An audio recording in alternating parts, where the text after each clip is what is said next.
Okay guys, so you're probably wondering how is it that I'm able to go around to all these stores and whatnot and not have any hand sanitizer, because if you didn't know, I don't actually have a bottle of hand sanitizer at the moment. Well, I've got this little trick.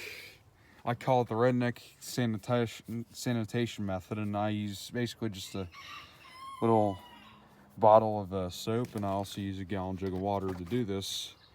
Basically, you hold the water in between your elbow and your torso, and you take the cap off, unscrew the cap, and then you wash your hands with the soap. But enough of explaining that procedure. My gallon jug is almost empty, so I'm gonna show you guys how I would fill it up. So the very first step of watering your gallon jug of water is you want to get your nice and minty brand used water hose, and go ahead and get the water running, which we're going to go ahead and do that now. Out of the brand used water spigot. I'm surprised it isn't leaking, although the hose head is, the brand used hose head. So what we're going to do is we're going to aim it right at the barrel and just keep on squirting it into the hole. Just like that. You're going to use your brand used hose and your brand used hose nozzle to fill up your brand used gallon jug of water. As you can see, I set the cap over there on the porch. I was going to do this whole thing on the porch, but then I realized that a whole bunch of people probably get pissed off because they don't like to come out here walking around on their bare feet and having to deal with a wet porch. So I'm going to try to keep it dry. Even it's going to rain here soon anyway. I mean, look at this. Just typical old bipolar Ohio weather. We're going to go ahead and set this hose up here, and still leaking, which honestly, if you ask me, is pretty fucking mint. But go ahead and shut it off now. Oh yeah, brand used.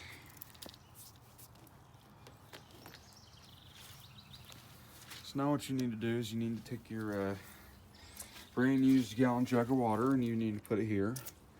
Take your cap and just screw it back on, just like that. And you just take it and throw it in your truck and go on. Throw it in the back seat and go on. That's what we're gonna do now.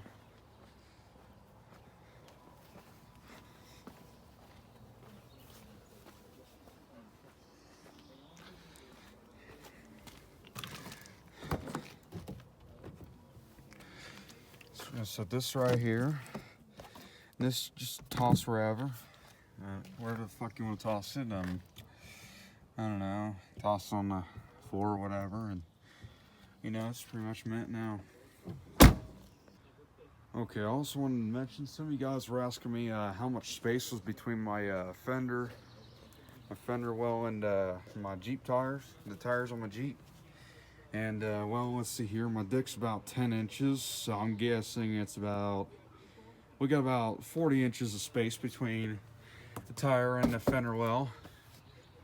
But hey, that's pretty much another question I wanted to go ahead and clarify real quick.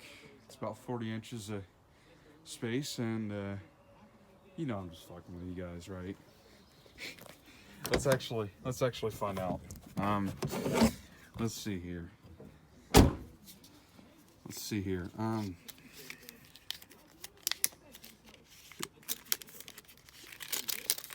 Sort of do this with one hand in my oh, it looks like we got about 6 inches of space.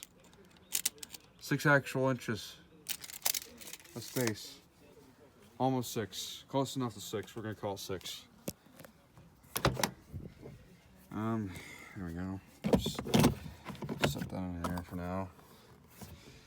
This thing needs a bath, but you know what? I just don't give a fuck enough. I'm a redneck. I just do whatever.